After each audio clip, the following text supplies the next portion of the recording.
300 परिचालक भर्ती होंगे। कर्मचारियों को दिवाली पर मिलेगा डीए। नहीं बढ़ेगा बसों का न्यूनतम किराया। एचआरटीसी कर्मचारियों व पेंशनरों को दिवाली के दौरान लंबित डीए का किया जाएगा भुगतान।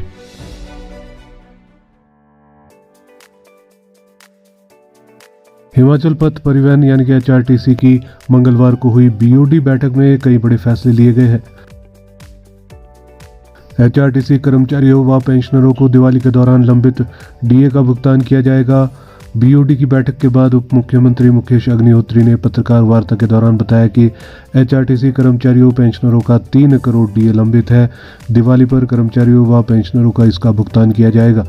बीओडी में एचआरटीसी कर्मचारियों को सेवानिवृत्ति के दौरान लीव इनकैशमेंट देने को भी मंजूरी दी गई है। 7 करोड़ 60 लाख रुपए की राशि कर्मचारियों को लीव इनकैशमेंट के तहत जारी कर दी गई है। अग्निहोत्री ने बताया कि बैठक में कंडक्टरों के 300 पद भरने का भी निर्णय लिया गया है। यह पद लोक सेवा आयोग के माध्यम से भरे जाएंगे। इसके अलावा जनजातीय क्षेत्रों में कोई भी कर्मचारी 3 साल से ज्यादा सेवाएं नहीं देगा। एचआरटीसी में करुणामूलक के आधार पर होने वाली नियुक्तियों को भी बीओडी की बैठक में मंजूरी प्रदान की गई है। 400 अनुबंध कर्मचारियों को नियमित किया गया है। मुकेश अग्निहोत्री ने स्पष्ट किया कि सरकार अभी प्रदेश में न्यूनतम किराया नहीं बढ़ाएगी। हालांकि कुछ प्राइवेट बस ऑपरेटर न्यूनतम किराया बढ़ाने की मांग कर रहे हैं। न्यूनतम किराया 5 रुपये होने के कारण प्राइवेट बस ऑपरेटरों को नुकसान उठाना पड़ रहा है। ये घाटा एचआरटीसी को भी उठाना पड़ रहा है, लेकिन लोगों के जनहित को ध्यान में रखते हुए न्यूनतम किराया बढ़ाने का कोई प्रावधान नहीं है। एचआरटीसी में ओपीएस को लागू किया जा रहा है। इससे निगम के 7,000 कर्मचारियों को लाभ मिलेगा। हमने फैसला किया है कि हम जो हमारे कर्मचारी हैं उनको उनका महंगाई भत्ता जो है ड्यू है 3 करोड़ रुपए के आसपास। हमने दिवाली के मौके पे उनको ये तोहफा देने का फैसला किया है कि ये एक ही किश्त में ये पैसा कर्मचारी और पेंशनर्स को हम अदा कर देंगे। और ये भी आज बीओडी में फैसला किया गया। अभी हमने आदेश दिए थे कि आप कर्मचारियों को रेगुलराइज करो जो जिनका ड्यूज बनता था, और उसके तहत एचआरटीसी के सितंबर 2023 तक जो है हमने 400 कर्मचारियों को नियमित कर दिया है, जो कि नियमितीकरण की पूरी प्रक्रिया पे खरे उतरते थे। उनमें हमने 400 एम्प्लॉयज़ अभी तक हमने एचआरटीसी में रेगुलर कर दिए हैं। और उसके बाद हमने जो है जो कर्मचारी हैं हमारे एचआरटीसी के, उनको वो चलते रहते हैं, उनकी छुट्टी जो है इकट्ठी होती जाती है, और जब वो रिटायरमेंट का समय आता है तो उनके पास बहुत छुट्टी बची हुई होती है। तो इसमें हमने इस बात की आज के बीओडी में इजाज़त दे दी कि उनका जितना भी लीव एनकैशमेंट बनता होगा रिटायरमेंट केस में, जितनी भी उनकी छुट्टी इकट्ठी हो जाती है, उन सब को जो है उनके रिटायरमेंट केस में उसके पैसे की अदायगी की जाएगी।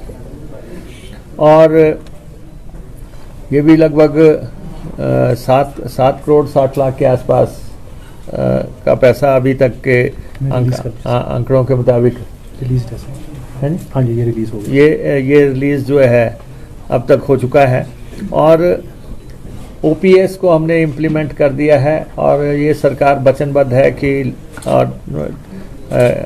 हमने अपने प्रबंधन को डायरेक्शंस दे दी हैं कि इसको फुल स्पिरिट से जो है, लेटेनेंट स्पिरिट जो है, इसको लागू किया जाए। 7,000 एम्प्लॉयज़ जो हैं इसके दायरे में आते हैं, और उनको फुल्ली कवर करके जो भी जैसे जैसे उनकी रिटायरमेंट बनती है, ओपीएस को हमने प्राथमिकता के आधार पे एचआरटीसी में लागू किया है। बिना मांगे जो है हमने एचआरटीसी में इसको लागू किया है। और इसके बाद हमने कंडक्टर की भर्ती जो है वो कमीशन के माध्यम से 300 जो पोस्टें हैं, 300 कंडक्टर की भर्ती को तत्काल जो है भरने की अनुमति जो है इस यहाँ पे प्रदान कर दी है, और सरकार के साथ भी हमारी ये सहमति है कि हम इसको कंडक्टर्स को कमीशन के माध्यम से भरेंगे। और इसके बाद हम खर्चे घटाओ आय बढ़ाओ की नीति पे चल रहे हैं। जितने खर्चे हम HRTC में घटा सकते हैं उसका हम प्रयास कर रहे हैं। आय कैसे बढ़नी है उसके लिए हम सारे प्रयास कर रहे हैं। हर सर्विस की, हर एम्प्लॉई की, हर चीज़ की हमने रैंकिंग का प्रक्रिया शुरू कर दी है। और हमारा लगभग 145 करोड़ रुपए के आसपास का एक माह का खर्चा है HRTC का, और हमारी जो इनकम है वो 70-75 करोड़ के बीच में बैठती है। बाकी पैसा हम सरकार से लेते हैं, और लगातार सरकार हमारी मदद करती है। लेकिन हम भी जो है उसकी एवज में जो है, जैसे महिलाओं को 50% फ्री है, पुलिस को फ्री, पुलिस के उसमें चलने की इजाज़त है, दूसरे वर्ग स्कूली बच्चे हैं बसों में ट्रैवल करते हैं, वो सारी फैसिलिटीज़ हम करते हैं। और दूर दराज दुर्गम इलाकों में जहाँ कोई नहीं जाता वहाँ पे हमारी बसें जाती हैं। तो इन अ वे हम भी जो सरकार की प्रतिबद्धताएं हैं और सरकार की जो वचनबद्धताएं हैं उनको हम पूरा करते हैं, और सरकार उसके बदले में हमें सहयोग करती है। और इसके बाद देखिए, एक तो हमने करुणामूलक आधार पे जितनी भी नियुक्तियां रहती हैं HRTC में उनको जो है भरने की आज इजाज़त दे दी कि आप जो है करुणामूलक आधार पे। दूसरा, जिन नियुक्तियों की ये बात कर रहे हैं, जितनी पोस्टें थी उसके हिसाब से भर्ती हो गई। अब जैसे जैसे पोस्टें खाली होती जाएंगी उस आधार पे ही उनको जो है भरा जाएगा।